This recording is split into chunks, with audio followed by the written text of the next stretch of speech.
These are the parts of the bow. There aren't that many parts of the bow, but these are the parts of the bow. So, the bow, the main part of the bow, we call the stick. This square part of the bow on the bottom is called the frog. This pointy bit on the end is called the tip. The white hairs on your bow are called the horsehairs. And down here at the end, there is a tightening screw.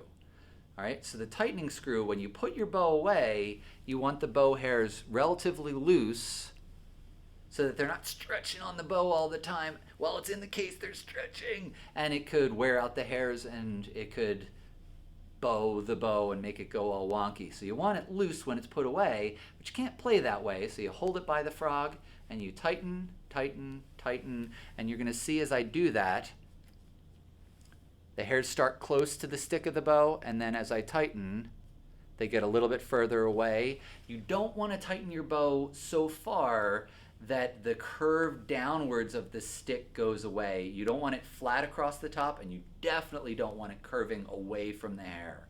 But you do want it tight enough that when you play, pushing down on the string of the instrument doesn't push the hair so that it rattles against the stick of the bow while you're playing. Also, don't touch the hair of your bow. Hair, this is horsehair and it's made out of horses' tails.